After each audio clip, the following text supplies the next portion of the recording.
Alrighty, everyone. Good evening. How is everyone doing this evening? My name is Jason Green, and I'm the chair for PCAB. We're just going to give just 1 or 2 more minutes just to let everybody jump in and sign in because we know that it's hard coming from work and getting stuck in internet traffic sometimes. So just giving everybody a couple of minutes, but we will get started momentarily. Um, and I also want to make sure that our guests are on. I see Mr. Simon on there. Great. And oh, Dr. Swinton, I see you as well. There you go. There we go. My screen was going crazy for a second. Appreciate y'all being here. Thank you so much. We have a very fun and exciting PCAB public meeting tonight. I know most people don't think getting the calendar updates is exciting, but when I tell you this is going to be a live, exciting, engaging presentation on the calendar.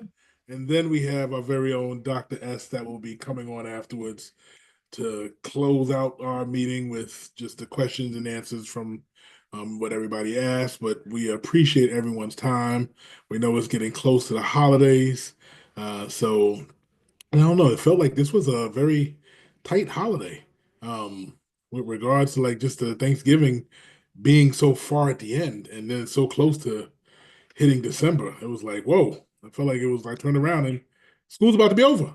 About to be on a break. So this is great. It is six. Let's go 6:37, and then we'll get started. We'll get 1 more minute just to get people on, get our healthy numbers up. We're looking good so far. Appreciate everyone jumping on time. And I definitely want to give a big shout out to the PCAB advisory board. The team is phenomenal. I was telling somebody the other day, this is one of the best boards that I am a part of. Everyone works hard, participates, contributes, gives up their time when I know because of the work we all do, how busy we really are. And on top of that, still volunteering to serve on the board and serve at various events is phenomenal. So this is by far the best. And I'm thankful and grateful to be the chair of this group of wonderful individuals. Um, Not even going to pat my hat to say that I did help pick them all, but I'm just, we did good. We did good. But this is great. So without further ado, thank you all for our December public meeting. This is not our traditional third Thursday, but because of the holidays, we shifted it to here. And we have two exciting, like I said, presentations going on tonight. Again, my name is Jason Green. I am the chair for PCAB and the wonderful mighty PCAB. And we have many of our PCAB members on tonight who you will all hear from later because we all have the questions that we'll ask for. But without further ado, I'm going to jump in first with our BCPSS school year 25-26 calendar updates with Mr. Simon Birnbaum, the Director of Grading, Assessments, and Scheduling, and Dr. Swinton Buck, Deputy Chief Academic Officer, both from For City Schools. Thank you all for joining us. No pressure. I just gave you all the hype. I'm the hype man, but y'all ready to go. Let's go. It's a great introduction. Thank you.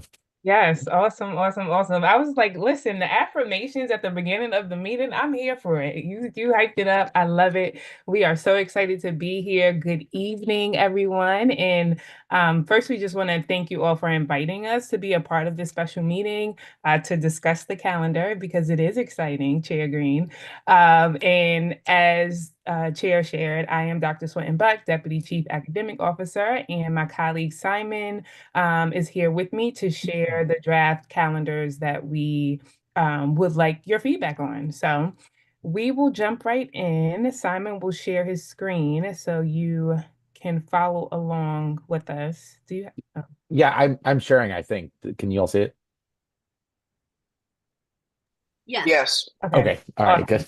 Great. Okay. I can, but I'm not sure why. But I Got it.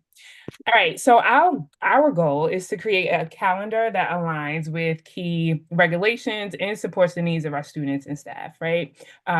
We also just want to make sure that we're incorporating meaningful stakeholder input, which is why we've been meeting with several stakeholder groups. Last week, we hosted 2 town halls, one with our staff, all of our district staff, district and school-based staff, and we also hosted a town hall with our families and community partners. So we were able to gather feedback during that time. And as we continue through our timeline, we are going to be meeting with several groups to get additional feedback. So during this session, we'll cover an overview of the development process. We'll share the draft calendars for your review and then engage in some structured feedback so that we can get your input on what we have presented. So first, I want to discuss the framework that is really guiding our work and our development. And I'll just say this, that developing the school calendar is not a small task because we have to align to COMAR, which are our state guidelines, district policies, as well as contractual agreements across our bargaining units. We have to make sure that we are keeping all of those factors in mind as we develop our drafts. But all in all, we want to make sure that we're providing 180 instructional days for our students and 10 days for professional learning for our teachers. Beyond those guidelines, we really just prioritize engagement with groups such as yourself to make sure that we're getting input at multiple levels. We'll jump into the process for the calendar approval, the approval process, which has several critical steps. The first part is like where we draft our calendars and we present it to Dr. Santelises and the cabinet for review. And then we go to our Board of Commissioners for the first reading. And then finally, the calendar is voted on. And we have started this process with just our feedback. I call it a feedback tour. Simon and I are on tour. We are sharing the models, we are explaining and clarifying some of the information because there are some nuances and different things that folks need to consider. And so we're doing that now, and we will continue that process in January, and then that's when we go through the approval process. So now, the good part is that Simon is going to share the calendar drafts, which I know you all would like to see and be able to provide feedback on. So thank you. And Simon, I'm passing it over to you. Thank you so much, Dr. Swinton-Buck.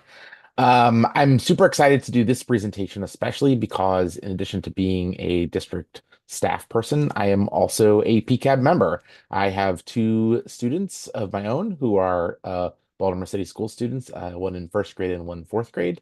And so I'm a proud parent of a two Baltimore City school students. And so I'm extra excited to be here doing this presentation. We're going to look at 2 calendars. We're calling them draft calendars, but they aren't draft calendars in the sort of specific way that we might think about them as like these are 2 possibilities and we're going to vote on between the 2 of them. Instead, to sort of talk about a little bit about what the calendar creation process looks like, whenever we're doing schedules for anything, it's really like showing what our priorities are, and different starting priorities can result in different calendars. And so we're going to look at 2 examples of different starting priorities, and one is not better than the other or more important than the other. But it's just 2 different possible examples. So we're coming to you with 2 examples of what the starting point can be when you start with 2 different priorities, and then we're going to get feedback from you at the end on like what priorities you think that we should be using in order to like make a more final version of it. So as we look at these 2 versions of calendars, don't think it's either one or the other. There's going to be opportunities to like tweak one or tweak the other, but I'm going to talk about how the different priorities that we start with can then result in 2 calendars that look different in some ways and the same in other ways. Okay, with that introduction, I'm going to give you a peek at calendar number 1. So calendar number 1 is what we're calling a traditional calendar. This calendar takes as a starting point of our priorities, sort of prioritizing blocks of time for students to like have consistent weeks And that's based on feedback that we've gotten from teachers and families in the past doing the calendar creation process. So what we heard in the past was that families didn't like having like a lot of different 4-day weeks or half days here and there, and they wanted sort of more consistency to what the school year looked like. And if we did have a block of time, to make sure that it was like sort of like fewer blocks of time, but those blocks were longer. And so, and we heard the sort of similar from staff also saying like it was hard to get momentum. It was hard to like, move the, plan units and plan long-term projects when they had all these different breaks in the calendar. So we're sort of starting from this idea of like trying to put together blocks of instructional time, and then when there are days off, making them sort of blocks of days off as well. So you'll see this nice, pretty calendar in front of you. It's color coded. You can see the light green days are full school days. The purple or lavender days there would be breaks for either spring break or winter break. We have wellness days in that nice little salmon color. I skipped a holiday, a no school holiday. That's things like Labor Day or Memorial Day. The sort of darker green color there are PL days. PL stands for professional learning days. So that's a day where the staff would need to come into school in order to do professional learning, but students wouldn't have school on those days. And then the other thing that we're planning on carrying over from last year is ending each quarter with an early release day. The advantage of that is that teachers have the ability to make sure that they get all of that work that got turned in, those big projects that got done at the end of the quarters, make sure that they give them the attention that they deserve, to make sure that they are being graded fairly and accurately, and that grades are entered accurately and on time to make sure that parents are getting feedback and students are getting feedback so that they're getting their report cards out on time and correctly. So that's one of the things that we're sort of planning on carrying over. So you can see that bright fuchsia paint color as those days. And then at the end of the calendar there in June, you'll see 3 sort of yellowish days. Those would be the 3 potential snow days that would extend the end of the school year, just like in previous years, or just like in this year. The plan would be to build in 3 potential snow days, but if we have more than 3 snow days, then we would switch to virtual school for any snow day over those 3. So we would know for sure that the last day of school could not be later than June 12th on this calendar. So to take you through the calendar really sort of carefully here, I'm just going to go month by month to give you an idea of sort of the thought process behind sort of the planning here. So we would start here the first day of school being the last Friday in August. This is sort of has been a traditional start date for our school district in the past few years. Before that start date for students, there will be a week of professional development for staff. So that would include, all the things that they need to get their classrooms ready, to get any updates from curriculum, to learn about, how their school runs, where to sign in if they're new to the school, all that sort of stuff. And so again, that's typically what we've done is having those 5 professional learning days before the first day of school for students. We have Labor Day in September on September 1st, but after that, a solid block of time. So in between that first day of school on the 25th, all the way through the end of the first quarter, we've got 9 or 10 weeks there, and only 2 of them would have fewer than 5 days. And so what this does is it allows for teachers and students to get into that rhythm of school, to make sure that like parents know that their kids are going to school every day. They don't have to find, one-off care and things like that. And to make sure that like students are building those good habits, building relationships with teachers, and getting sort of like a good unbroken start to the school year. Bringing us all the way into October. October 17th is a day that is a mandatory professional learning day. It's a statewide opportunity for teachers across the state to participate in professional learning on the same day. So that's going to be a professional learning day. And knowing that we were already going to have a professional learning day, we took that priority of trying to block days off together by making an additional district day attached to that day on the 16th. So we would have 2 professional learning days there. The 17th is the required one. The 16th is one that we're adding just to make sure that like we're trying to block out those times, all together rather than splitting them up in different places. And then we go through to the end of the first quarter on the 29th.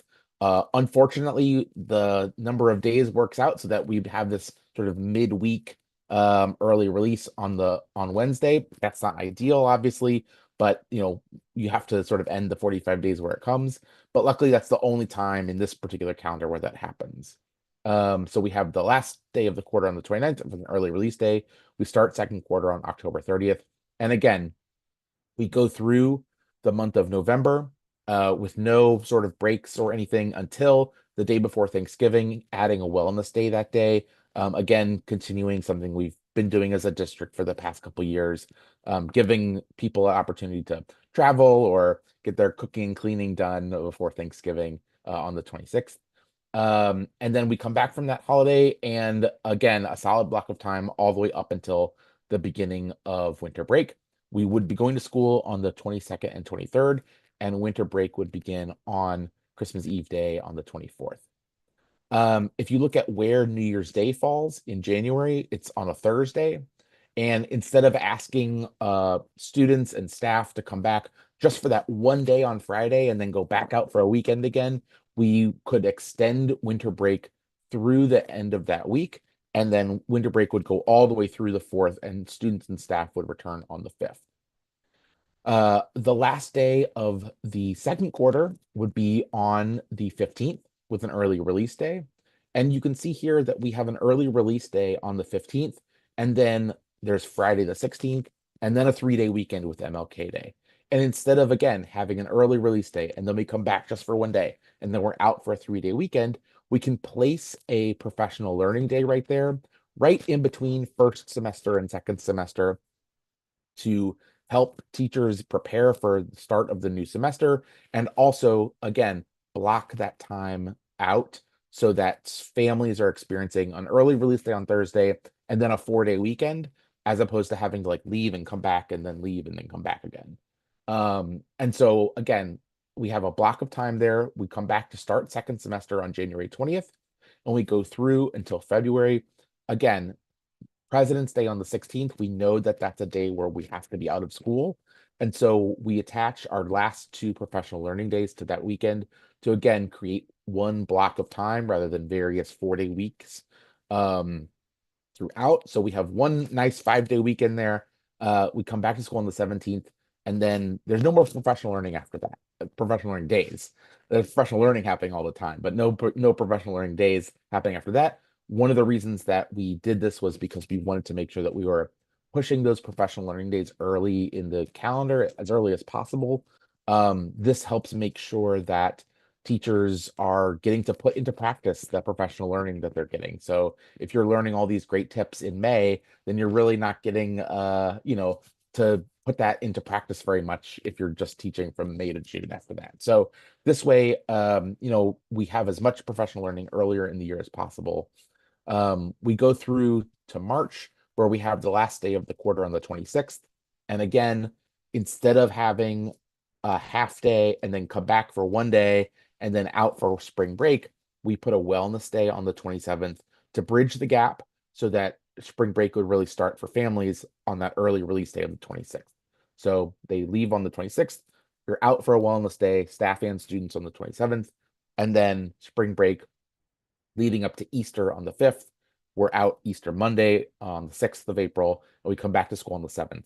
After that, we have a solid block of time where we go all the way through until the end of the year, except for Memorial Day. And the last day of school is on June 9th. Unless there's snow days, then it can be all the way up until June 12th. And then nicely, this calendar makes it certain that the 12th is the last possible day that we would have school. So if you're buying those spring break or not, or summer break plane tickets to Bermuda or whatever, you can book them for the 13th and know that you won't have to be missing a day of school. And so we would be out by the 12th for sure. That's a look at sort of our thought process behind crafting one calendar, with the priority of trying to find these blocks of time that are uninterrupted for learning, and then doing that by grouping days off whenever we have them. Okay, that's a lot. And I'm going to pause for 1 second. And then as we go to calendar number two. Calendar number two starts from a different set of priorities. So one of the things that we heard last year was uh, that some families and staff in the district sort of experienced um, a burden of having to miss school to participate in religious observances. And so, one of the other priorities that we can start with is we can say we know that there's a significant number of families who might be missing for these days. And so, what we're going to do is we're going to place professional learning days on these religious observance days. And then that way, students aren't missing school, they aren't missing instructional time while they participate in these religious observances. And so what we've done is we've placed 6 of our 10 professional learning days on 6 specific holidays. So those holidays are the first day of Rosh Hashanah, Yom Kippur, Diwali, Lunar New Year, Eid al-Fitr, and Eid al-Adha. So you can see the specific dates for those in the chart on the bottom right, along with some other ones, some other holidays that are listed there as well. So if what we can do here is we can sort of prioritize like making sure that students aren't choosing between coming to school and and missing their religious observance and or they would have to choose to miss their or do the opposite, which is a, miss school and participate in their religious observance. And so we sort of accommodate those students who participate in those faiths to make it easier for them to be able to do both without missing school. So by putting professional learning days on those days, you can see them placed those darker green days throughout the calendar. Because we have 6 of them, plus that required one on October 17th, that only leaves 3 days before the start of the school year. So we would have 3 days of professional learning before the start of the school year in August. Again, we start the school year on the same day. We still have Labor Day. We go through September and October, only taking those professional learning days off for those holidays and the 17th for the statewide professional learning. You can see that this calendar would then like sort of have these days like September 22nd, where students come to school on Monday and then they're out on the 23rd for the first day of Rosh Hashanah, and then they're back to school on the 24th, 25th, and 26th. And that happens a couple times throughout the calendar. And then this one, however, very nicely ends first quarter with an early release day on Halloween.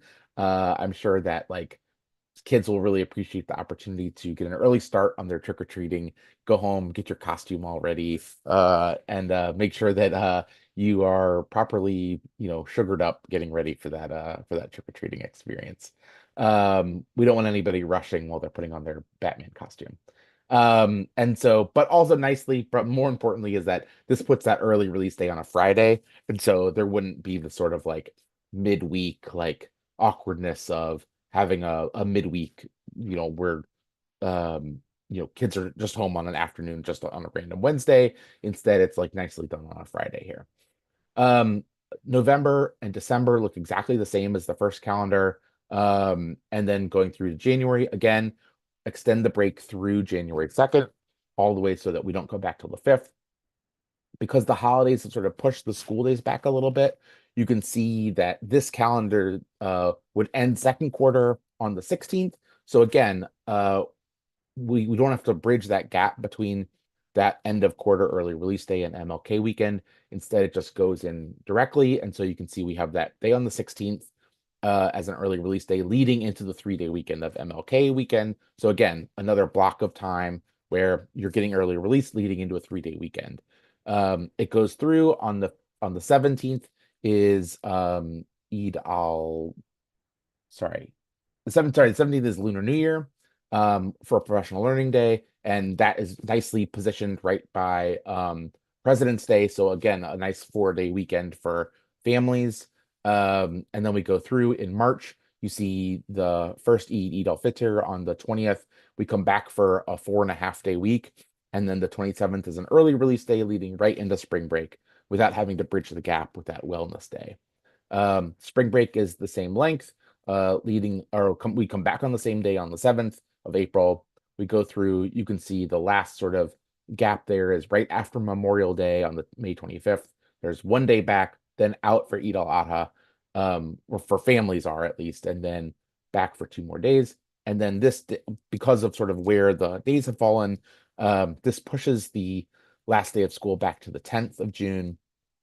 And obviously with 3 snow days after that, it might be as late as the 15th. So if there were to be 3 snow days, it would go all the way to the 15th. So that sort of is a overview of sort of like how 2 different starting points, different starting priorities can lead to 2 different calendars.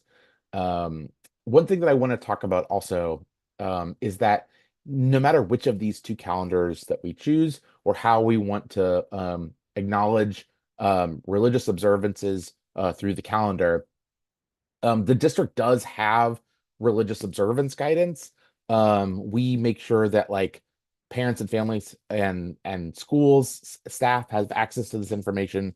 So we have a list of holidays that are sort of blocked out for that are supposed to not have anything planned on them.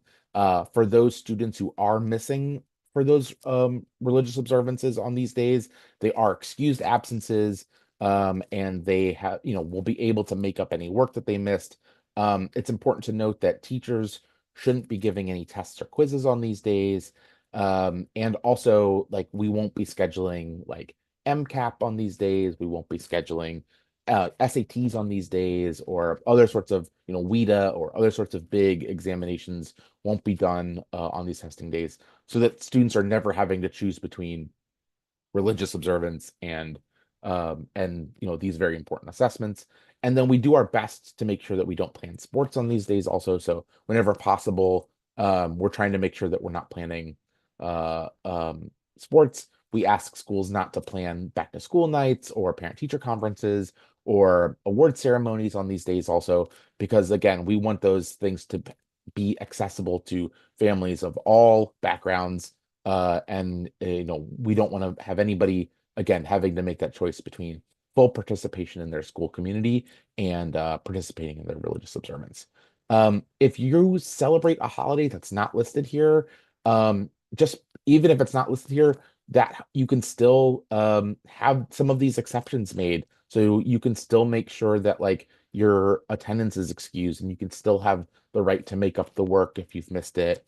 And if you communicate, these important holidays to the staff early enough so that they can make sure that they're doing their planning whenever possible, they should be planning around those holidays as well. So if your holiday is not listed here and you're coming to your principal at the beginning of the year saying like, please don't plan back to school night on this day because like that's when I'm observing or that's when my family can't participate, then principals, administrators, teachers should be as best as possible, like making sure to accommodate those things. So even if we do have school and we don't have professional learning on these religious holidays, the district um, does have guidance that explains how we should be making as many accommodations for students and families as possible. Excellent. Yep. Thank you so much, Simon, for that thorough overview of the 2 calendar drafts. So now I am going to direct your attention to a survey where we're going to collect your feedback. So Simon will put that in the chat, and I just want to call out the driving question for our feedback loops right now. So what are some considerations you would like to see us in drafting the calendar? So as Simon previously stated, like these are drafts, and what we're doing now, collecting your feedback to make sure that we're making the necessary adjustments and responding to the diverse needs of stakeholders. So we greatly appreciate your input. It looks like it is in the chat right now. Excited to see some of the feedback based on our initial drafts, and we certainly will be providing updates as we move through this process. We also wanted to make sure that we addressed the questions that you all submitted ahead of this session. So Simon will share a little bit about, well, he'll share a response to the questions that you all submitted as well. So one of the questions that we got was about starting the school day starting the school year before, or sorry, after Labor Day, or adding wellness days throughout the year. And like both of those things would be really wonderful. And like I said at the beginning, sort of we can prioritize anything that we want to make these anything happen. But they all come with trade-offs, right? And so like if we were gonna say that we were gonna move the first day of school from August 25th to September 2nd, for example, then that would mean that we would have to find those 5 school days somewhere else in the calendar. So, for example, one thing we could do is take away this wellness day on the 26th, come back to school on January 2nd from winter break, take away this wellness day on the 27th, and then extend the school year by 2 days and have the last day of school be the 11th. So you have to find those 5 days somewhere in the calendar. And sometimes, that might be worth the effort, and sometimes it's not worth the effort. And we have to like weigh what those priorities should be. I think one of the things that we always try to do is make sure that we're giving as much instruction as possible before standardized testing, right? So like we want to make sure that we are getting in as much instruction as we can before those AP tests happen for high schools, or before MCAP testing happens for everybody else. And so like having that week of instruction in August might be more valuable than extending the school year to have the last day of school be on June 16th instead. And it's the same thing with wellness days also. So to add wellness days, I know how much students would appreciate that. I know how much families care about making sure that their students are having these breaks at sometimes. But we've also heard from families the flip side, which is that that they don't want sort of they want that consistent schedule, and they want to know that their kid is going to be in school every day, and that they aren't going to have to take off work you know to accommodate a wellness day, and that they aren't going to have the end of the school year go all the way into the middle of June, because they got to make sure that they're finding camps and finding other sorts of care for students over the summer as well. So like these things are definitely possible to do, but it's just really important that we understand sort of what some of those trade-offs are. And I think that this is a really great opportunity for you all as you provide feedback. If these are things that you're really passionate about and you really think that like this is the best way to go for the calendar, like please give us that feedback and make sure that like that we hear from you, and tell us why these things are important to you, and we'll weigh all of those pros and cons for anything that we're looking at. Thank you, Simon. So I will direct folks to the survey link that is in the chat. I'll also share that we sent out a possible poll last week to families in an attempt to get additional feedback. So we are collecting feedback, listening to the input, and making sure that where we can incorporate it in this process, that we do so. And we're also just collecting feedback to make sure that we are prioritizing the right things. And as Simon shared, many of folks have shared about just the priority of instructional time and having that sustained instructional time. And we know the benefits that has on student outcomes. And so you'll notice that our calendar, both iterations are really are student-centered in prioritizing that sustained instructional time, but there are pieces that Simon explained that will lend itself either way. So the input will really be helpful in determining which path we move forward with. So we appreciate the time today. And Chair Green, thank you so much. I might have to take you on tour with us because you were a perfect hype man. We appreciate the space, and we appreciate, the introduction and just being here. So thank you so much. Thank you. We appreciate your time, and definitely just hit me up. I got you. Not a problem. We'll get you going. We do have one question, maybe two questions that'll come up. Blanca, you want to ask your question while you're on there? Sure. I wanted to share that for many special needs families, one of the being one, uh, it often is a very, very difficult challenge when you have emergencies and regular doctor's visits. For me, I have to put him. I mean, I know the appointments from now to July, and so I just wanted to mention that, and I mentioned calendar one only because I believe, and I'm not the only family, but I believe it advocates because many families do have a very, very difficult challenge when they have to not just take off time, consider work, whether it's part time or full time, and keeping an appointment. And sometimes I have had this where the appointment had to be canceled, and you can't just, you can make up a day and you can make up work. But unfortunately, for many families, you can't be you cannot be the next person on that or regularly uh, advanced planned appointment. I just wanted to share that.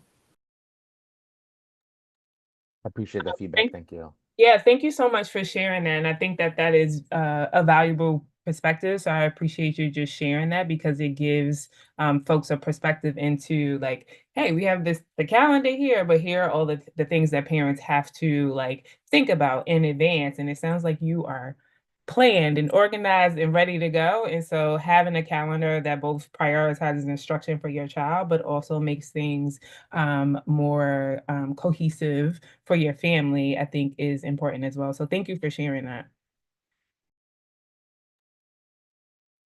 Just real quick Go on. to respond to the two questions that I see in the chat here.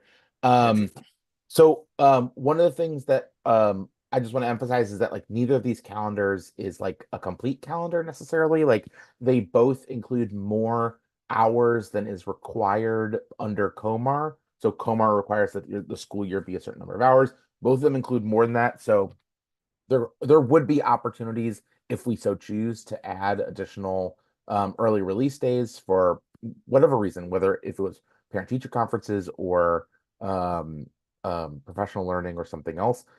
So those opportunities are there, and like one of the things that we'll hear from people is whether or not like they want those sorts of things, and so we can have if there is an early release day, it would be a district wide one for parent teacher conferences. And then those windows would really be sort of saying like each school will plan inside of this window that after school they'll have one of a parent teacher conference. And then the other question about excused absences for students eligibility for attendance incentives, that's really a school by school based decision, sort of like how they give out awards and things like that. Like I think that certainly like if you have concerns and you think that like you're like my kid had perfect attendance except he had to be out for my religious observance and I don't think that should count. Just talk to your school administration about that up front so that they can make sure to note these things. Wellness days can be wellness for everybody. Everyone can enjoy a wellness day, can benefit from wellness days. And wellness days work. Please don't cut them. I appreciate that feedback. Thank you so much. I'm sorry, can we just ask our questions or are we meant to just put them in the chat? Because I put the comment in here about the wellness days because as a parent, every time there is a wellness day, I appreciate like trying to group them with other days. But we have to find care. We have 3 kids and we have to find care for 3 kids, which is expensive. Every time that there's a wellness day. And, on the one hand, I do think that the teachers do a lot and that they deal with a lot in the classroom. And if it's for teachers, then it sort of makes sense to me. But kids have weekends and evenings. I get that some people like them. I don't. And so I don't know like how our feedback is going to be incorporated into decisions about the calendar. If you have Angel saying she doesn't like wellness days and Corey saying he likes wellness days, like, is it a vote? Is it just from the people who are on this call? Is it other ways that you're gathering feedback? How is that going to be incorporated? And then how do people know like how the choice was made?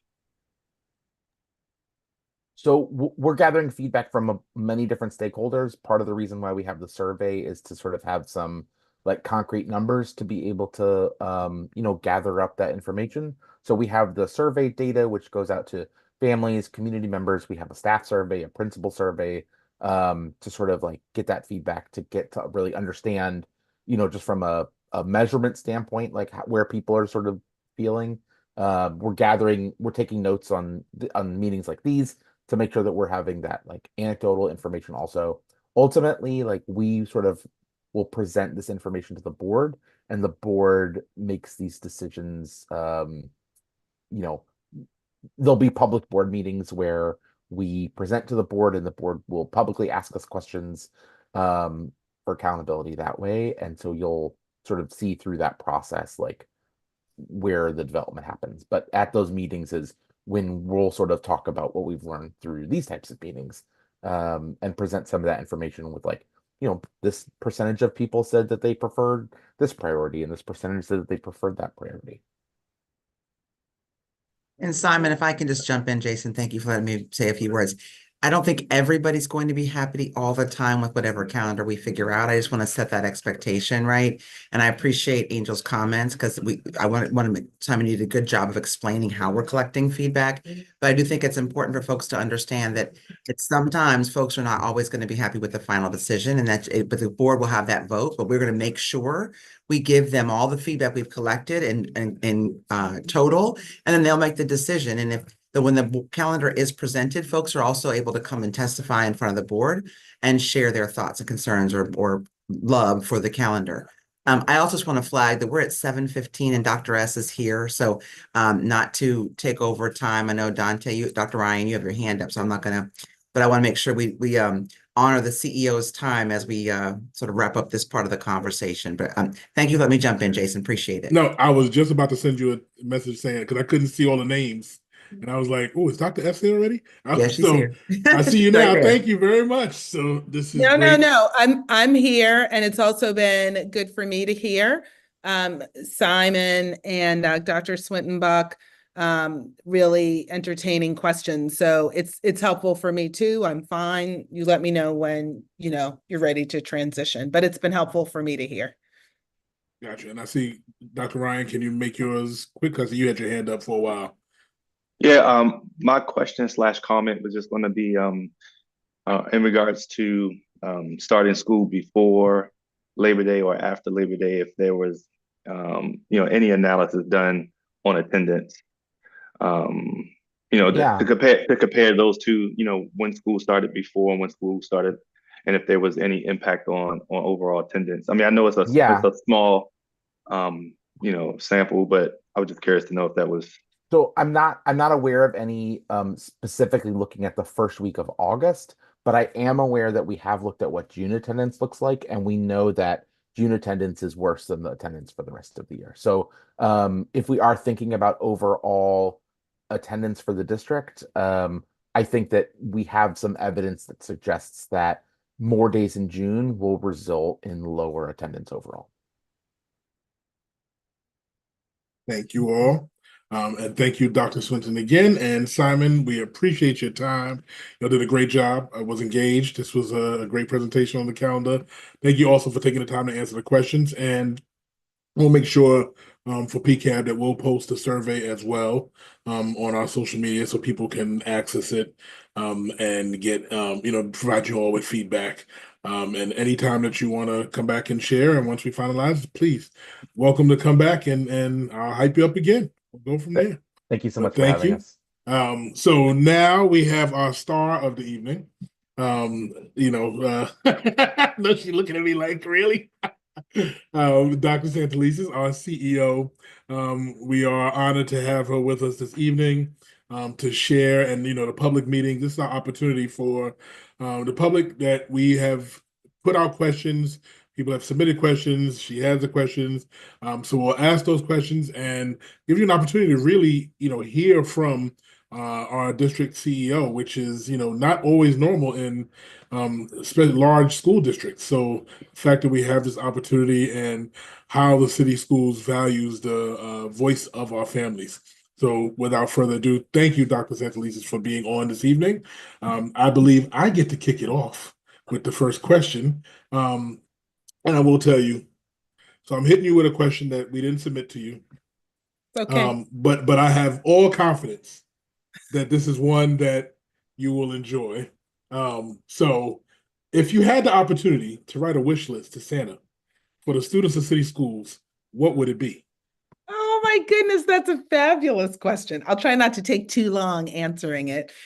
First, I will say it's always great to be here. I appreciate PCAB's leadership in creating and facilitating these spaces to hear from city schools, families, and you really provide valuable feedback. So want to say thank you to PCAB and particularly you too, President Green. It's great to be here.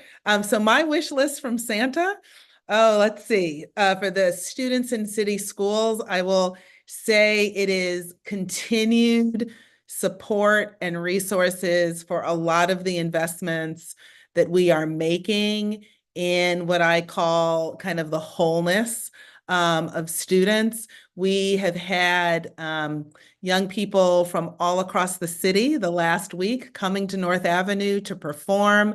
We've had the jazz band from Patterson. We have had choirs from Sandtown Winchester Academy, all the way to Medfield Heights, just across the city, the instrumentalists, the dancers.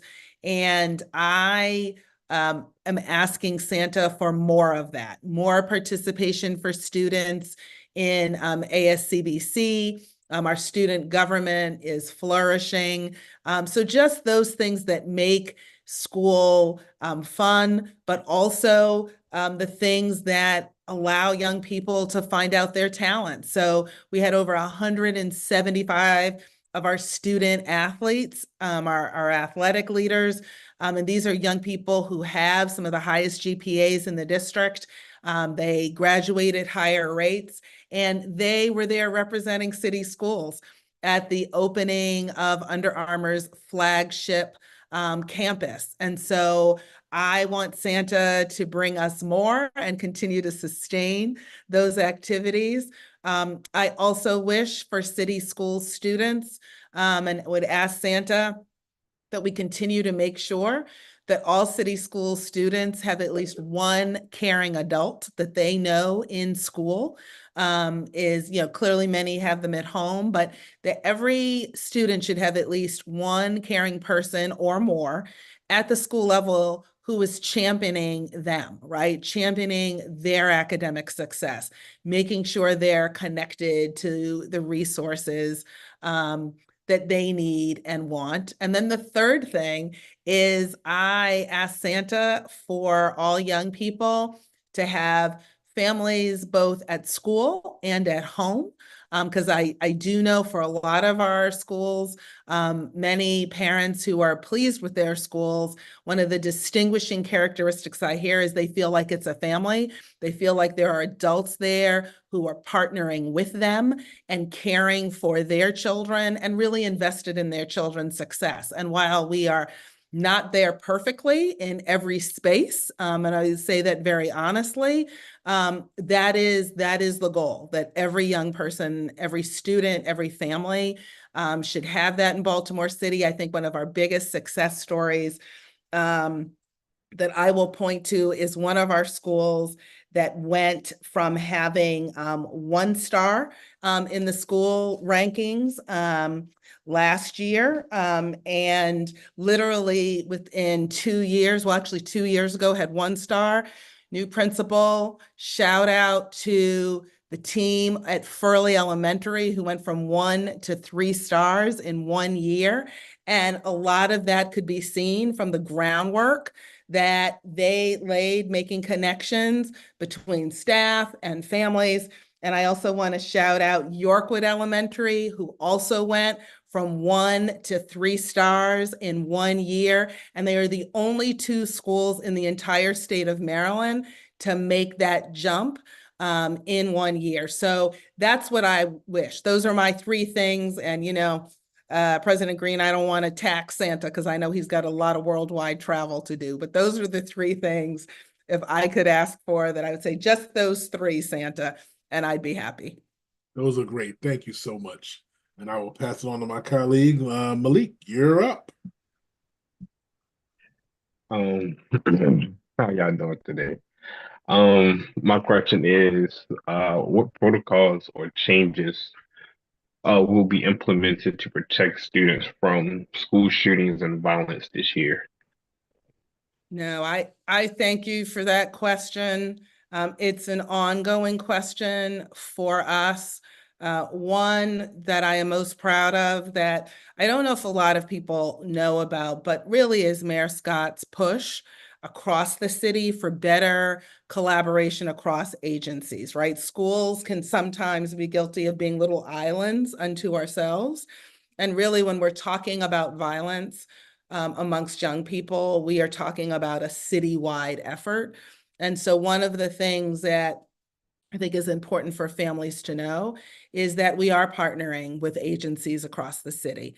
We have 5 grants that Monsi, the mayor's, in the mayor's office, really secured those grants by looking at the neighborhoods across Baltimore City that are experiencing heightened, sustained levels of violence.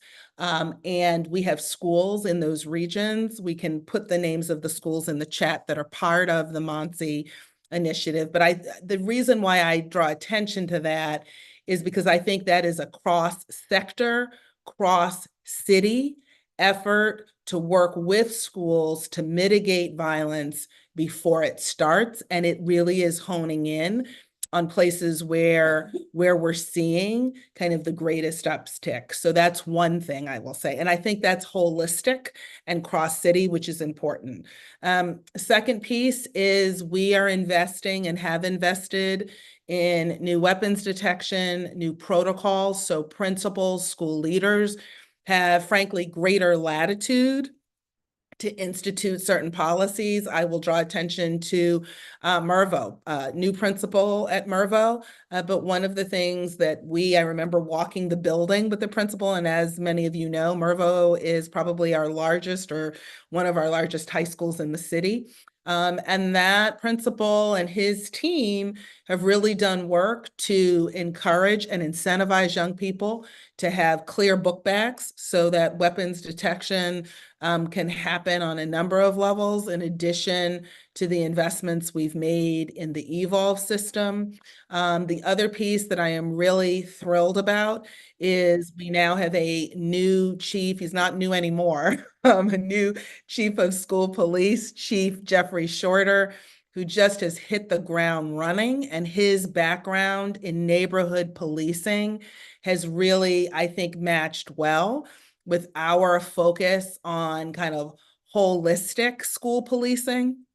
That both balances the need for young people to feel safe and staff to feel safe, but also making sure that it's relationship based, right? This is not about command and control, but it is about out of relationships. And I also think Chief Shorter is doing a wonderful job really lifting the professionalism of our force.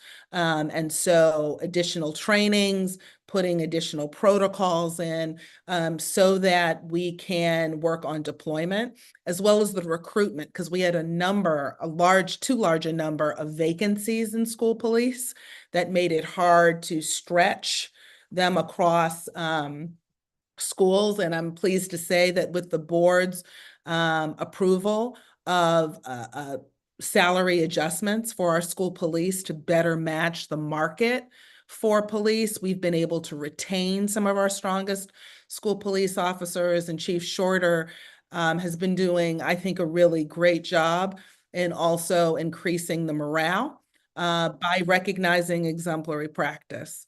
And then I'd say the fourth piece that we still have more work to do is in the overall school climate, and really maximizing our investment in restorative practices at the same time that we have tightened the discipline code. So we now have provisions, for example, for group fights that were not there before, because we had the challenge of if 6 young people together, got into a fight or banked another student, or that we could only, based on the code, discipline one. That code has changed, but at the same time, and I think it's important to know that we're balancing the expectation. I mean, I was out in community, and I remember people say, like, we've got to make it so that kids have a disincentive, right, to engage in that behavior. But at the same time, we continue to invest in things like advisory, restorative practices. If you go into schools like, for example, Patterson High School, that had a real, frankly, tragedy a few years back with a shooting and killing, murder of a student outside of school grounds. You go into that school today, and what you will see is investment in community-based mentors who are helping with the climate on a day-to-day basis, who are active in hallways and who are mentoring young people. It's not just about stationing adults in hallways, but it's about that relationship build. I think you see that at play schools like Dunbar as well. So we really are viewing this as a multi-pronged approach, both with every, kind of the, everything from locks on doors. I made an announcement probably now 4 weeks ago that we would be embarking on, frankly, what is a pretty expensive venture to make sure all classroom doors in Baltimore City schools over the next number of years get doors replaced and up to date inside locking mechanisms are there. But it also swings to what I talked about before, and that is opportunities for young people, and grief counseling. We had a community meeting the other day, about two or 3 weeks ago now, right before Thanksgiving. And we had a panel of young people, and they were incredibly passionate and articulate about the need for grief counseling specifically.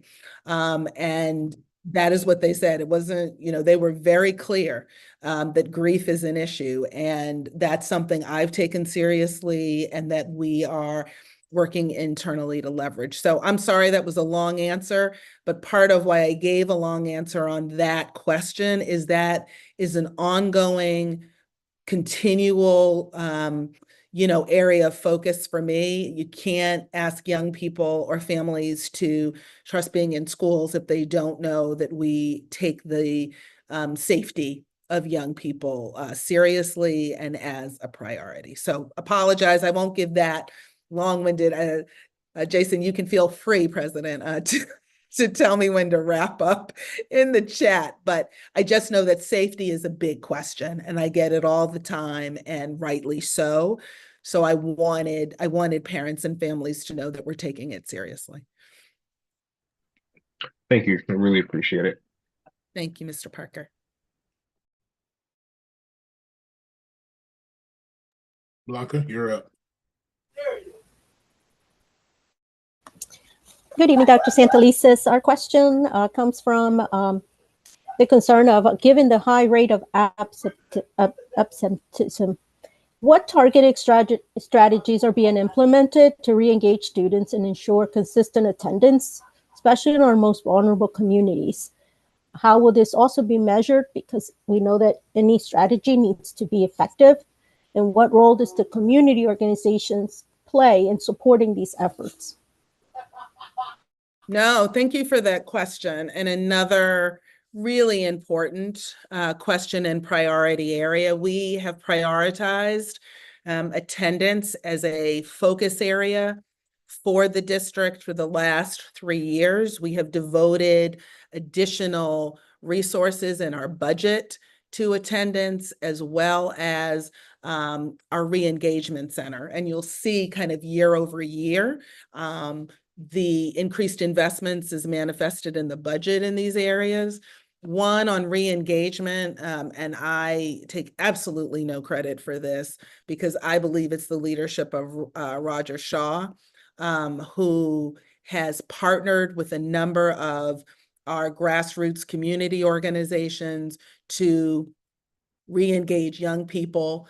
We have challenged, after the tragedy that occurred at Mervo a number of years ago, on the 4th day of school with Jeremiah Brogdon, We have now instituted a new reentry system for our adjudicated youth that includes mentoring, that includes time in the re-engagement center, that includes a much longer runway in getting those young people acclimated back into school, but by starting with families in the re-engagement center.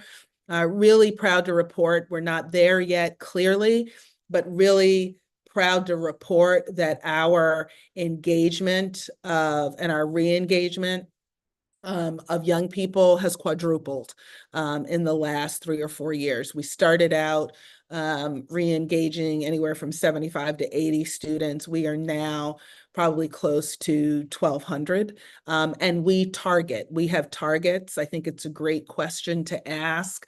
How are we benchmarking our performance? We have targets for the number of students to re-engage.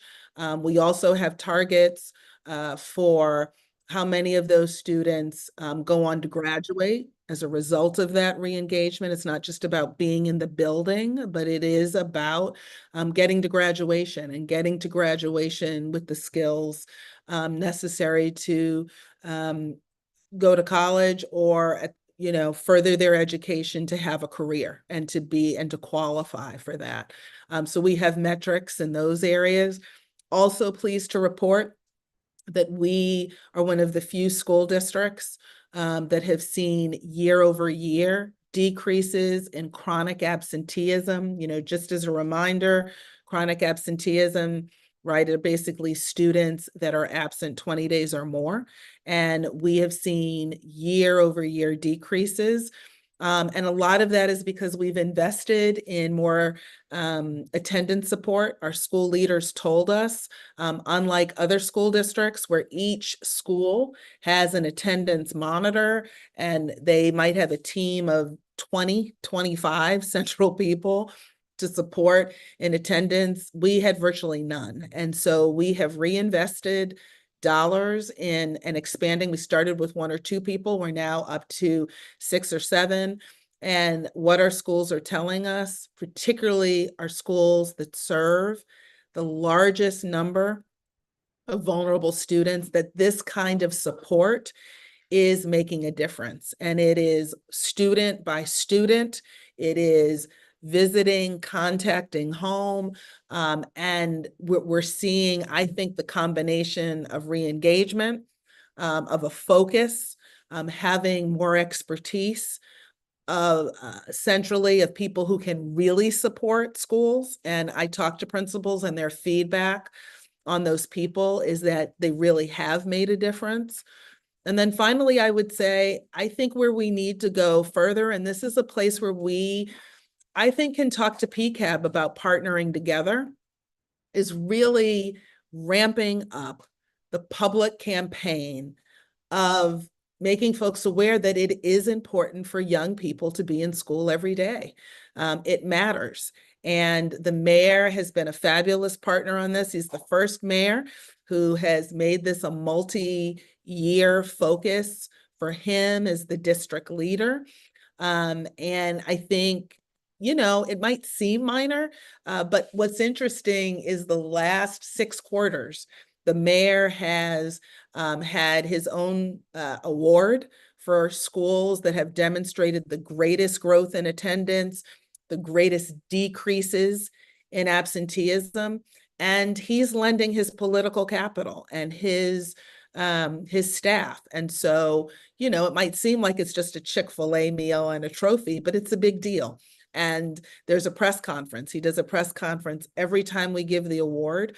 And we're also looking at how do we expand everything from ads at bus signs and working with the faith community and other events. But it really, I must say, I am looking to move it now to literally a citywide campaign because we know that the young people that attend, regardless of anything else changing in the school, young people that attend regularly are more likely to graduate. They have higher scores on every measure, and they are more likely to graduate. So, that the importance of being there is an issue. And I think it's a great place. I would love to partner with PCAB on.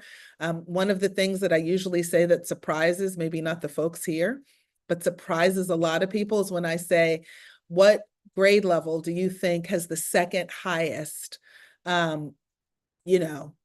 absentee rate? And most people don't know that it's pre-K. Pre-K. That's right. It's pre-K. And we know that pre-K is not a child attendance issue. It frankly is a family caregiver parent issue. If a 4-year-old is not getting to school regularly, that is not the 4-year-old's challenge. That is the family's challenge.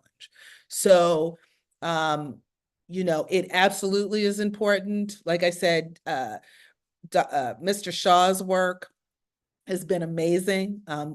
We had foundations calling us. We didn't have to solicit.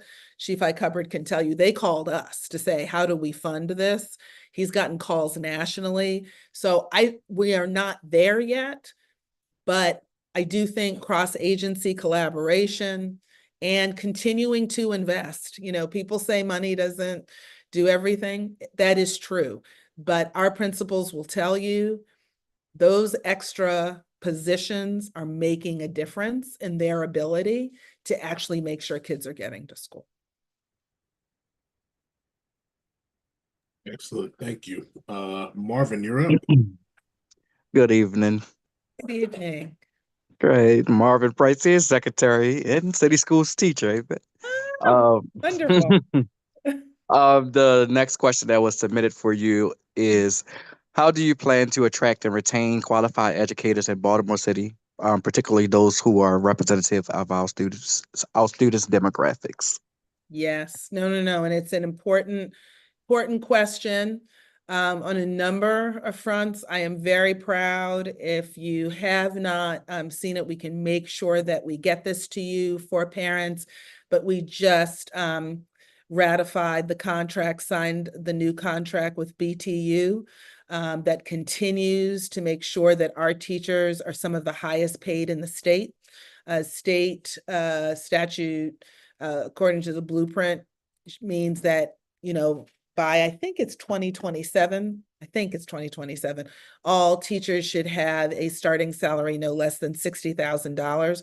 Well, it's good to know that Baltimore City is actually early, and we came out above 60,000 because we want to remain competitive with our neighbors for teachers. The other piece is we're continuing our previous career ladder expired, but you'll also see in the new contract, and again, we'll get you this, opportunities for teachers to earn one-time stipends, one-time bumps in salary for leadership opportunities outside of the classroom. We think that will also attract and maintain. And part of what I appreciate about the question and the way you asked it was about attracting and retaining teachers. And I will tell you that we hired more teachers this year than we have. The last 2 years, we've hired over 750 teachers, which is the most ever in my 20 plus years. Well, really, let's see, my oldest is 18, so I'd say 15 years of working and living in Baltimore City, and even before that. So we are doing a great job recruiting teachers. I will tell you, our challenge is retention. We are recruiting people. We have folks from overseas, which has been very exciting. And a lot of that is a lot of the retention, even of those folks that we heard, has to do with support. What's the support? And Chief Dabrowski, our Chief Academic Officer, Katya Dezanova, has been doing great work with the academic office, Dr. Swinton Buck as well, really working on what is the professional learning and support for early career teachers look like. We know that needs to get better. That has a lot to do with whether a teacher stays in the profession.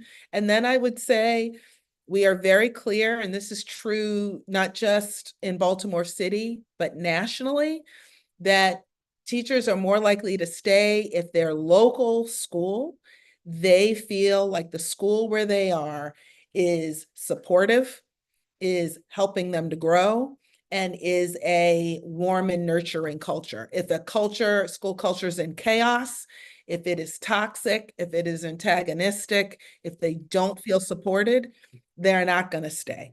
And so that's the other piece that we've been really working on. Chief Stacy Place-Tose and I now, frankly, look at teacher retention data. Now, we know some people do need to be evaluated out. This might not be for them, but we are paying close attention to how many of our highest evaluated teachers, our highly evaluated teachers, are we able to keep? The good news is we're keeping more of those people.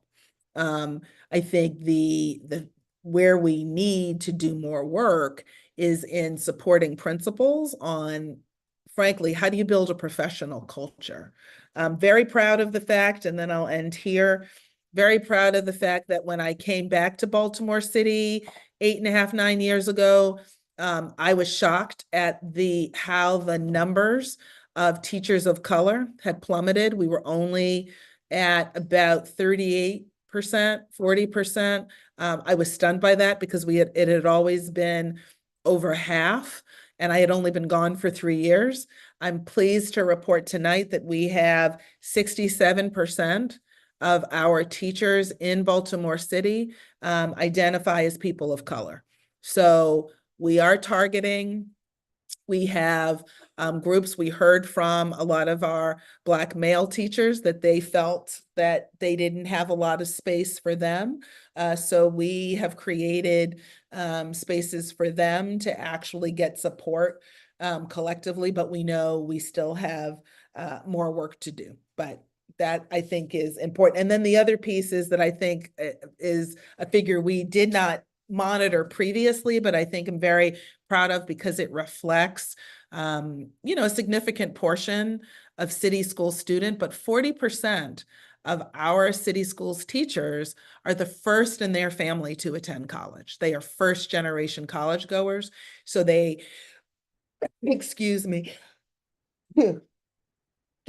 know some of the challenges. So that's just a little on teachers. But we are paying attention to it. And I think, like the previous question, we do need to have measures that we follow to keep ourselves on track. Does that answer the question? Yes, you actually asked 2 questions, but you answered. That was perfect. Okay, great. So it was great. Charlene, go on. Yes, first, bless you. Thank you. So good evening, everyone. My question here is, looking back over your tenure as CEO, what decisions have been made that were not as effective as you would have liked them to be?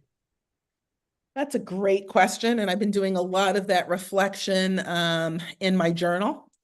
So it's a great question.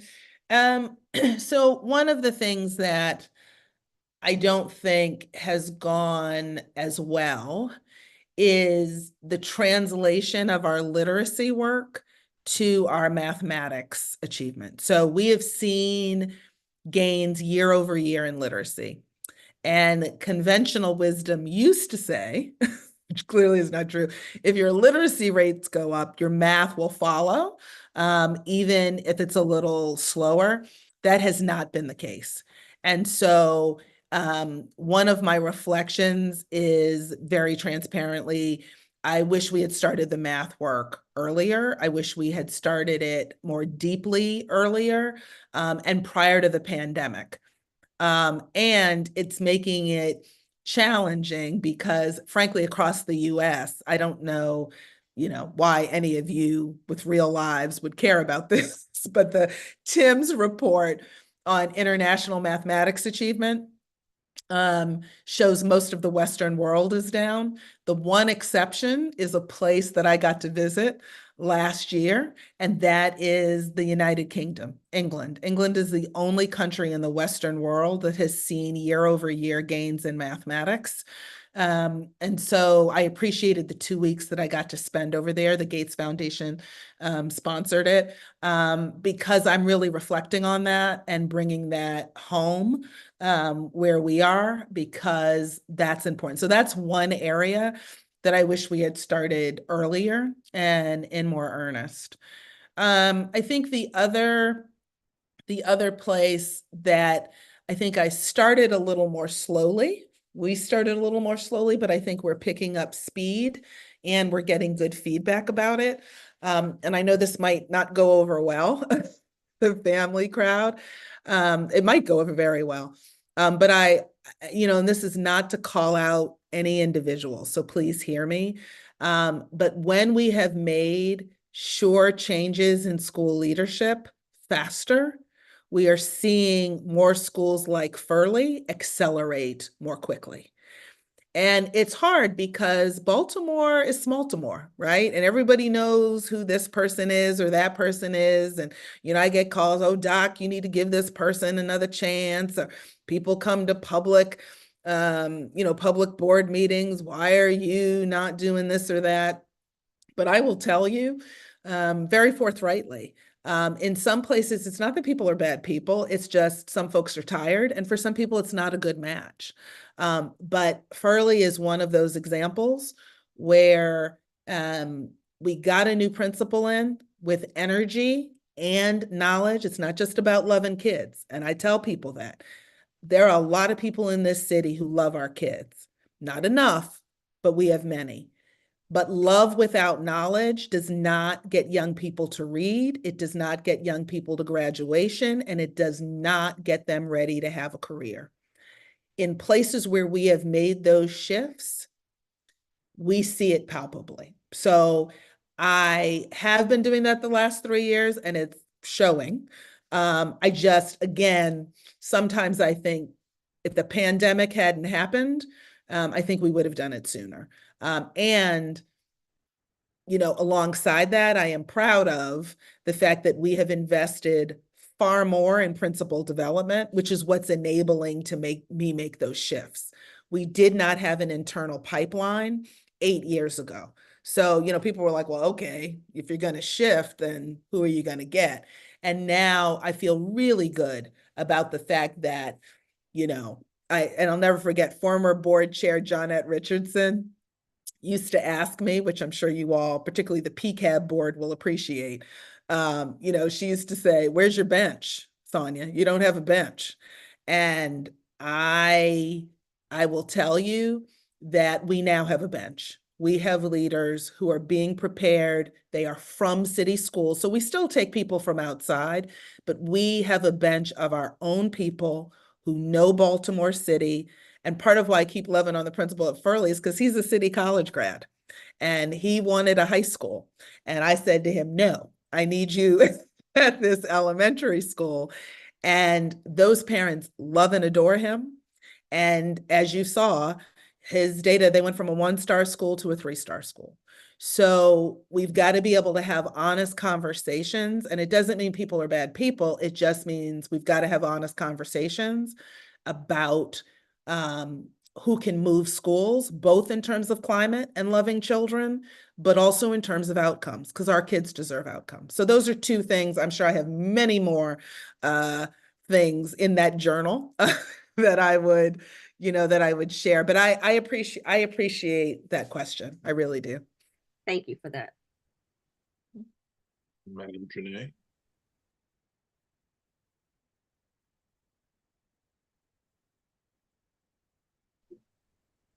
You said me, Jason? Yes. Okay. Good evening, Dr. S. My question is, what specific resources and supports are being allocated to ensure that teachers can effectively meet the needs of students with IEPs, BIPs, and 504 plans? And it's a 2-part question. The second part is, how will you assess the capacity of our current system to support these students? And what changes do you anticipate on making in the near future? No, that is an excellent question. And actually, believe it or not, it dovetails the previous question. Because I will very forthrightly say that we probably needed to dig into serving our students with disabilities more deeply earlier, because of exactly the questions that you are rightly asking.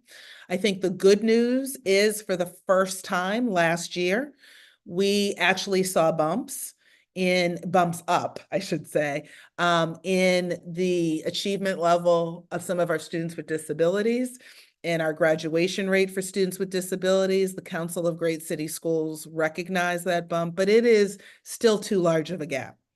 And one of the pieces that, and I really should give the kudos to Chief Dabrowski on this, is as a chief academic officer, she's responsible for all of the academics that goes on, but she literally moved her office down to be in the special education office because she wanted to be able to see firsthand what connections were not being made, where things needed to be strengthened, and to kind of have, be proximate or close to what the daily work of those supports look like. And what I will tell you that we are doing in terms of some restructuring of the work, which I'm very excited about, and I think is part of what's driving and will hopefully extend some of the early bumps of, I don't want to say success, but early bumps of growth that we saw last year, is greater collaboration between the academic offices, right? Like the subject area offices and all of that, and our special education support services, where we are seeing the integration, where, quote, regular, and I put that in quotes, regular education teachers partner and get some of the knowledge of our special education experts, we are seeing a greater lift in the achievement of those students. And we were still, unfortunately, and that's why I said it's, a nice connection to what would I do differently, what didn't get done. If I were to say anything, we should have prioritized doing that sooner. And it is real kudos to Chief Dabrowski, Executive Director Jalima Alcia, who really dug in and said, we cannot continue to just separate these departments, because what's happening is, IEPs need a full team to support, right? It's not just this one teacher for this student with disabilities. If we're talking about making sure our students with disabilities have access to the curriculum, but also have access to teachers who have the expertise to meet their needs, that's got to be beyond one person. And again, if I had anything I would do over, I would have started that work sooner. And so I think what parents should take heart in is, again, that collaboration that we really only started deeply about 2 years ago is beginning to yield kind of baby step, but still growth. And so we will be doubling down on that. And we are really looking to reduce our special educators.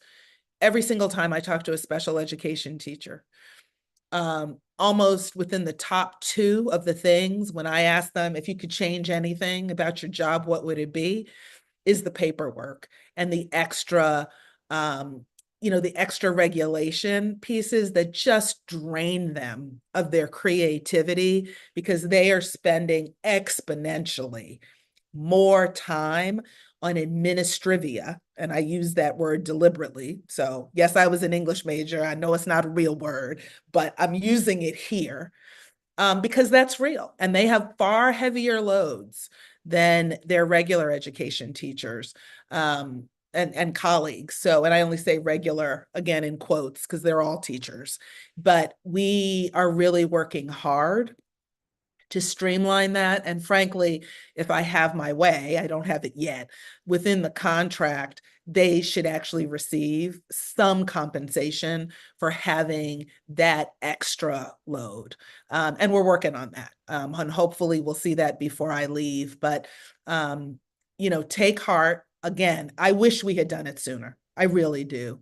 But take heart that that is a real priority for us, because it should not be solely on the backs of special educators, because they are all our children. And so it shouldn't be that other teachers get to say, hey, that's your kid, that's not mine, that's your student. They are all of our students. And the schools that have done this, a school that has done just a fabulous job on this is Hamilton Elementary Middle. You go to Hamilton Elementary Middle, that principal's leadership, they are miles ahead of where we are as a district, in really that kind of integration that I just described. And so our charge as the district, my charge is we have to put in place the structures for them to share their success so that we can spread it across the district. But hopefully that gives some of our families some encouragement that we are paying attention. Chief Dabrowski has prioritized this. And frankly, the data, I think to some people's surprise, some naysayers' surprise, actually did move last year because of that. So we're going to be doubling down in that area. Does that answer your question sufficiently? Yes. Thank you. Yes. And thank you for asking it. Dr. Ryan. Good evening, Dr. Santelises. Question that was submitted, it asked which schools have been performing at the top and which schools have, I guess, the most room for improvement. And in those schools that need the improvement, what areas do you feel that they need the support? And more importantly, how would you recommend that the community can get involved to provide some of that support? No, it's a great question, in part because one, PCAB folks always ask great questions, but also because I love the piece in the question that is, and what can we as a whole community do? So I will say this, and I'll just qualify it by saying, fortunately or unfortunately, and I do think some of it's needed, the state's going to be changing its accountability rating system in the next 2 years, which is kind of a bummer because, our school leaders and teams have kind of figured out what they need to do. Now they're gonna have to do it all over again. But, I've reassured them they know how to do it, they'll do it again. I don't think the star ratings are perfect. I don't. But I do think at the ends, if you look at 4 and 5 schools, you look at 1-star schools, and then you look at those schools like the 2 that I mentioned who have made great leaps, it gives you the beginnings of the inkling of where we should actually focus additional resources. The other place is schools that have been stagnant. And one of the things that I said to principals at the beginning of this year in August when I addressed them was I said, and you all will appreciate this because it's not educationese, I said, look, folks, I don't need sugar highs. I don't need you to spike in student achievement one year and then fall off a cliff the next. Like that doesn't do anything for me. What we know is there are schools, and I showed the data on this to our principals, there are schools that aren't getting sugar highs, but that they are year over year getting substantial growth, right, in particular areas. And we see that. So one of those schools, and it's not the only school, but one of those schools is Medfield Heights. If you look at Medfield Heights, it's kind of stayed under the radar.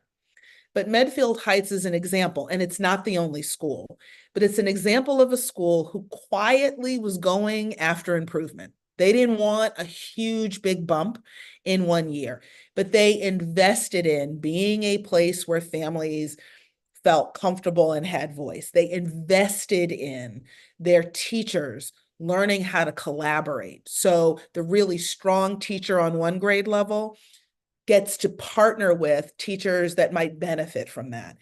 And so what you see in a place like Medfield, and I want to just say over and over again, it's not only Medfield, but Medfield is a great example of a school that has had year over year gains the last 3 to 4 years substantially. And lo and behold, one day you look up and they're one of the top performing schools in the district, right? Similarly, I gave you another example earlier of Furley, kind of at the bottom, right? Lower to the bottom, but you get a new principal in. I will tell you that was a school where there was a very antagonistic relationship between administration and parents. And Chief High Cupboard knows this because she had to carry a lot of that water in those parent meetings. You got a new principal in who understands, who is open and responsive despite the culture of the families coming, right? We have large numbers of multilingual learners, large numbers of students who have generational, right, bad experiences with schools, feel locked out. And that has been a shift. So my focus has always been, and then frankly, we have some higher performing schools that I've had to push and say, okay, this is cute. And I'm glad you like being at the top, but you haven't grown very much. And so we've had those discussions. And those schools are moving. Like I'm proud to say, and I know we have a plethora of poly grads, I'm sure, in every gathering. But, everybody thinks, oh, Poly's always been great. Poly is great, da, da, da. Well, I will tell you, when I talked to the former principal, not the current principal, but the former principal, Ms. Wilson, and I said, now, Jackie, you and I both know that there are pockets of students at Poly who should be performing at higher levels. And part of what makes her such an amazing principal is she did not rest on the fact that she was a Poly grad. She did not rest on the fact that everybody's like, Poly, Poly, Poly, I went to Poly. She didn't rest on that. Part of why Poly is a 5-star school is because she said we can still do better. And they did do better. And they have more students, first generation students, whose performance looks like the students of kids whose parents already went to college. So my piece has always been, how are we getting better? And so what I need from families is to also ask that question, even if you love your school. Even if you love your school, I want you to love your school. And so what we're doing is asking that question. As a matter of fact, I have a meeting scheduled next week with principal supervisors because they have a different level of accountability now. They can't just say to me, oh, that principal's not doing what they need to do, or, oh, those teachers over there aren't doing it. I'm now holding them accountable for how they are supporting the growth in the school. So we have a combination of lists. Are you a CSI school? Are you a TSI school? I think that's kind of a blunt cut, to be honest. We are looking at multiple data points. So there are schools that might be lower in student achievement, but they have made major gains in attendance, in climate and suspensions, in enrollment. A fabulous example of that kind of school is Booker T. Washington, right?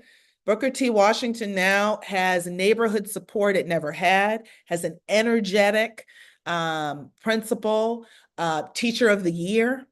Those kids have a full academic program of art, of music, things to keep them off the street. And when I talk to that principal, I say, now you have all of the conditions. I want to see the bump in the data. And we're starting to see that bump in the data. So it can look different, but my mantra is, I don't care if you're at the top of the heap, the bottom of the heap, what you can't do is not grow. You must grow. And if you don't demonstrate growth, then we've got to figure out another way to do business. So that's what I would say. I hope I gave you enough examples of different schools, some that everybody assumes are wonderful and some that everybody assumes are horrible. And I have examples in all of those categories of schools that are making a difference. One last one, and I'm going to say this because it was in the news. It was on Fox that a lot of our parents, unfortunately, still watch. I don't. But I will tell you this, Augusta Fell Savage, that was in the news nationally. One, their grades have been tight, so I want to say that.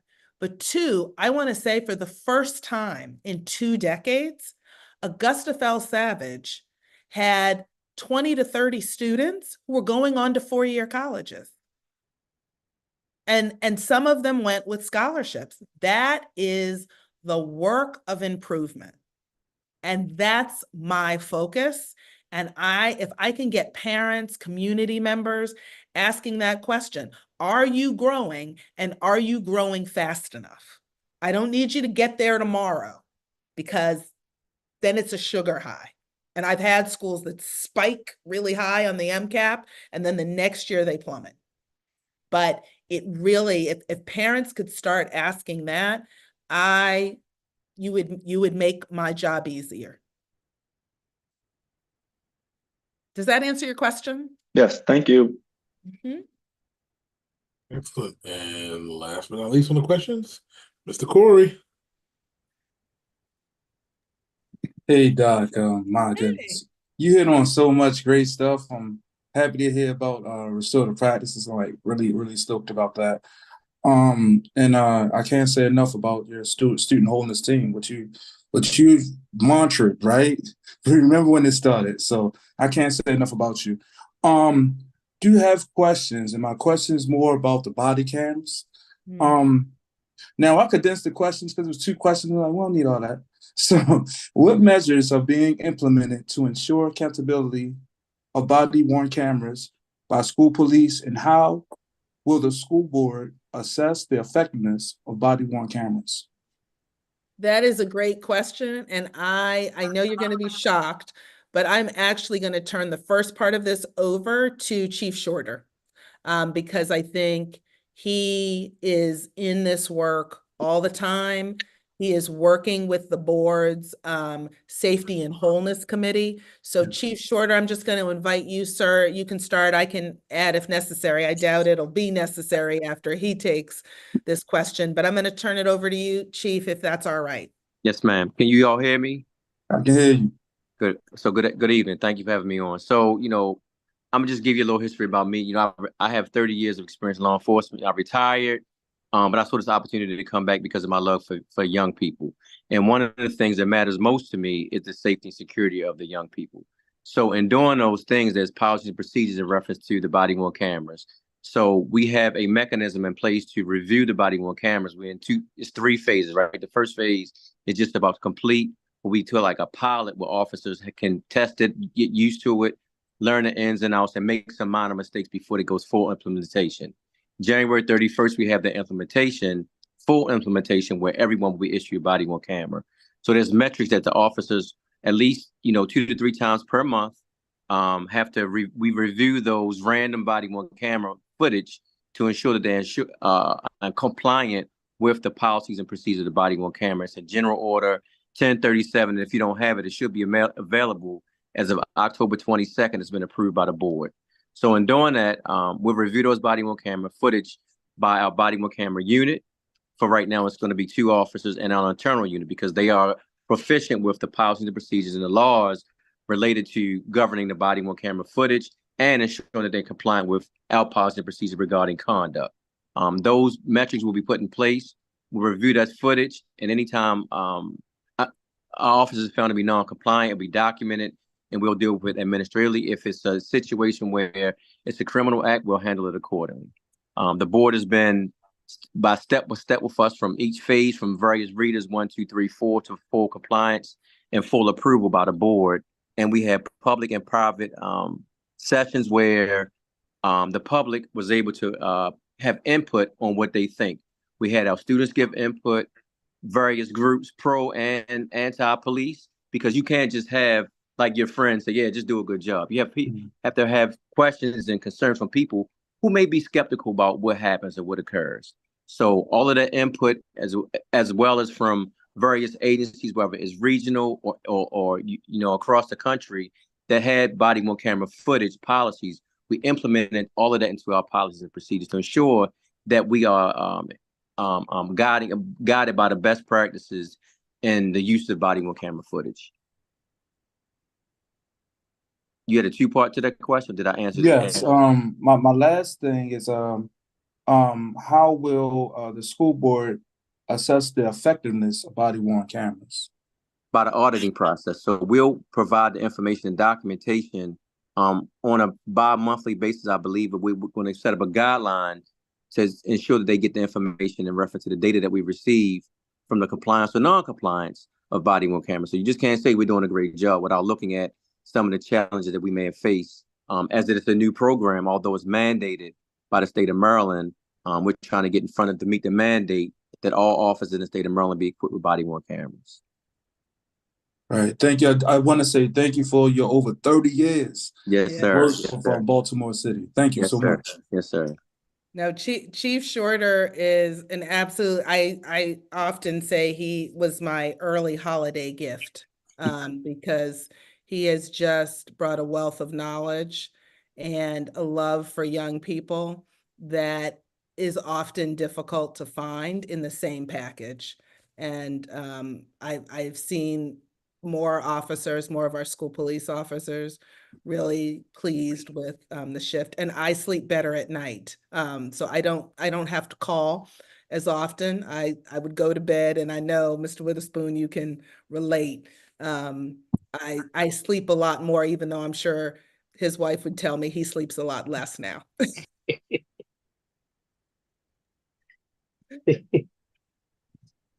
Thank you, Chief.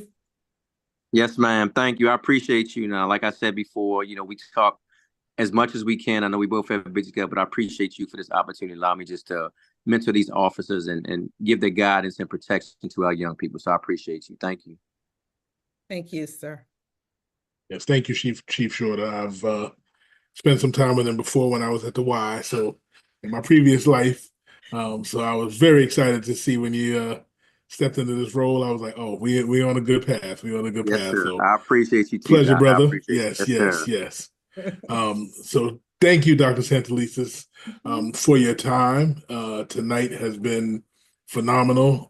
We got a lot of the questions answered. The interactions were great.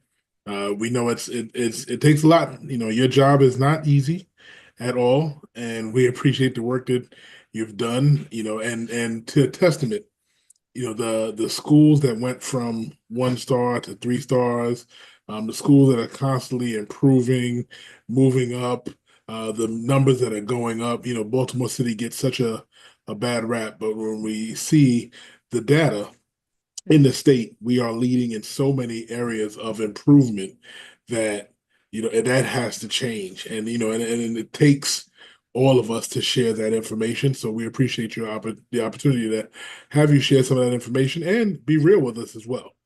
So thank you for your time this evening. No, thank you. And I appreciate really thoughtful, on-point questions. You all know the areas where we still have to improve. And I always respect that you surface those. But I think what I also respect is you are always, always willing to partner with us in improving those areas as well as celebrating with us. So just know that I appreciate it all. Thank you. Thank you. This has been great. Happy holidays as well to you and your family. Enjoy your time for sure. That's going to be great. So thank you. And just give a couple of few announcements. We have Baltimore City Public Schools Choice Fair. It's coming up Saturday at the Convention Center, 10 o'clock. Be there. PCAB will be there for sure.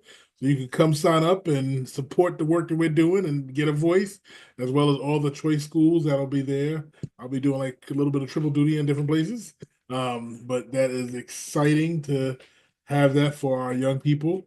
And as always, please follow us on Facebook, LinkedIn, Instagram, Twitter, or X, whatever you want to call it. And we're always on there. You can sign up for our newsletter via the website pcabbaltimore.org, and you can get involved with a committee, which is really where the work gets done. join a committee. You do not have to be a PCAB member to be on a committee, but I will tell you that some of our PCAB members have come from the committee work. So it's our bench to coin what you said earlier. You know, our bench is built through our committee members, and that just extends the amount of individuals who are out there supporting this work and making families have a voice. So thank you all this evening. I want everybody to have a happy, safe, healthy holidays. I know there's been different illnesses that are going around the school system right now. Everybody's getting sick, so please take this time to rest, relax, rejuvenate, come back in the new year and have let's keep the work going that Dr. Santalisa and her team and everybody is working on together. So thank you for your time. Vice Chair, anything going on? Anything else? Nothing for me. Just want to echo. Thank you so much, Dr. Santalisa, for joining us and staying on for extra 20 minutes. We really appreciate you answering all of our questions and being transparent. I think it just helps us with what we do as well, knowing where you want to see city schools grow and then how parents and the community can be involved in that. So thank you. Yes. Thank you for sure. And let's say good night to everybody. Have a good night. Happy holidays again. Thank you. Good night, everyone. Good night. Thank you. Good night. Good night.